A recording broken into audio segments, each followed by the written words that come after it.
कि सामने जो कुर्सियां पड़ी है वो उन पर जाकर के बैठ जाए तो बहुत अच्छा लगेगा। प्लीज आपसे गुजारिश कर रहा हूं कि आप प्लीज सामने जो चेयर्स पड़ी है इन पर बैठ जाए। सर्वप्रथम मैं अपनी बात को शुरू करने से पहले इस ग्राम अख्तियारपुर टिल्लूपुरा के सम्मानित साथियों का दिल की गहराई से आभार व्यक्त करता हूं।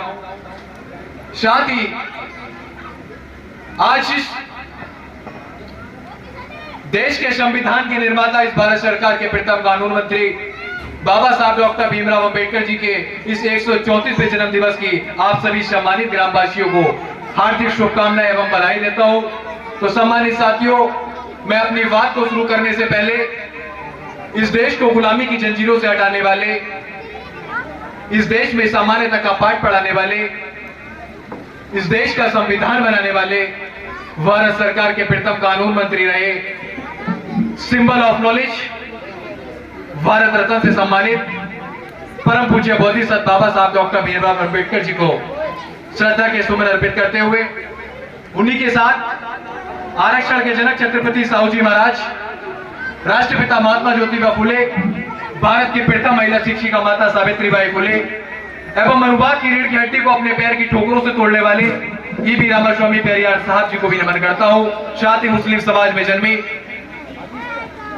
भारत की पहली मुस्लिम शिक्षिका माता फातिमा शेख एवं मोहम्मद साहब जी को भी अपने खिराज से अकीदत पेश करता हूं। साथ ही इस देश में मिसाइल मैन के नाम से famous doctor APJ Abdul Kalam साहब को भी अपने खिराज से अकीदत पेश करता हूं।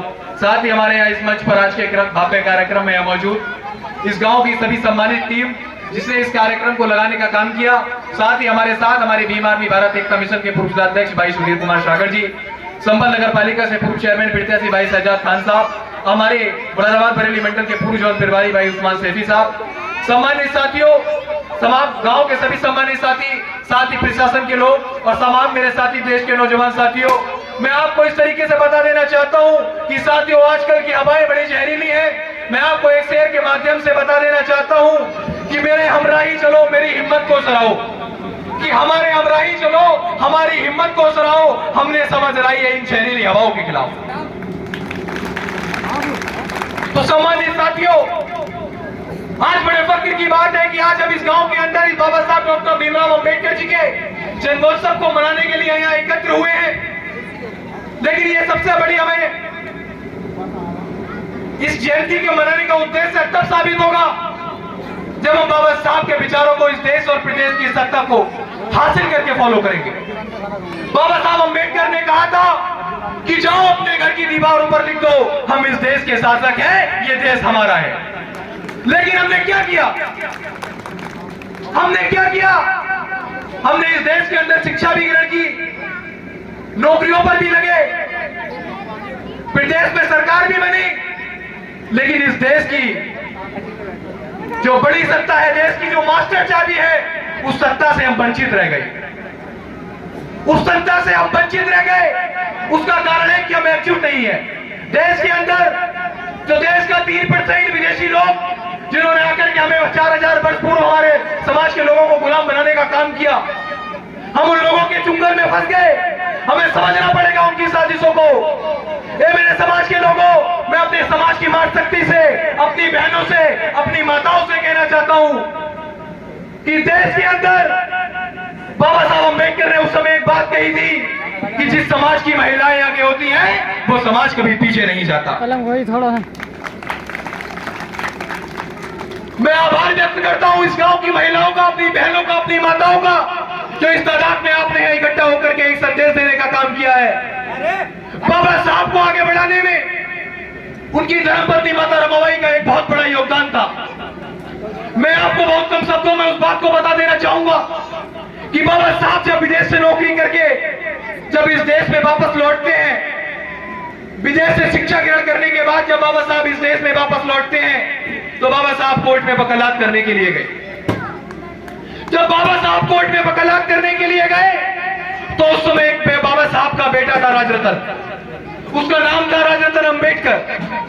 बाबा साहब उसको बहुत प्यार करते थे। एक समय जब राजरतन की तबीयत खराब हो जाती है, तो माता रमाबाई के पास इतने पैसे नहीं होते हैं कि वो अपने बेटे की तबीयत का खराब को, उसको इलाज को करा सके।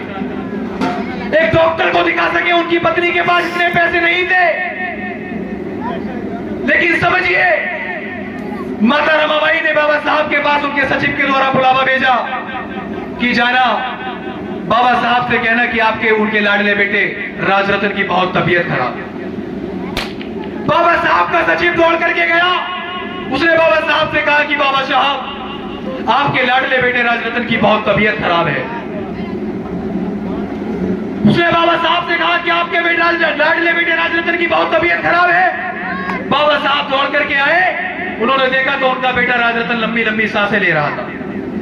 जब वो सांसें ले रहा था, बाबा साहब ने देखा तो माता रमाबाई के पास उस समय एक चादर तक नहीं थी। आज तो हमारे पास डबल बेड, अच्छे अच्छे कम बेड सोफा सेट होते हैं। आज तो हम अच्छे अच्छे कपड़े पहनकर भी घूम रहे हैं, लेकिन उस समय माता रमाबाई के पास एक चादर तक नहीं थी कि वो अपने बेटे को उस पर सुला सके। जब बाबा साहब ने देखा तो वो लंबी लंबी सांसें ले रहा था। बाबा साहब ने उसको देख करके गोदी में उठाया, और जब उसको गोदी में उठाया तो बाबा साहब की गोदी में उस राजरतन ने दम तोड़ दिया।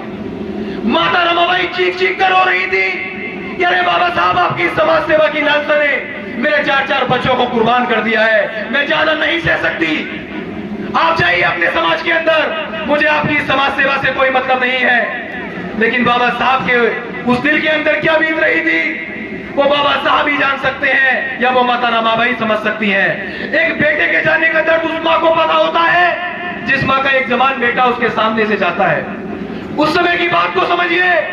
बाबा साहब ने अपनी आंखों में आंसू लेते हुए अपनी गोदी से उठ मृतक बेटे को जमीन पर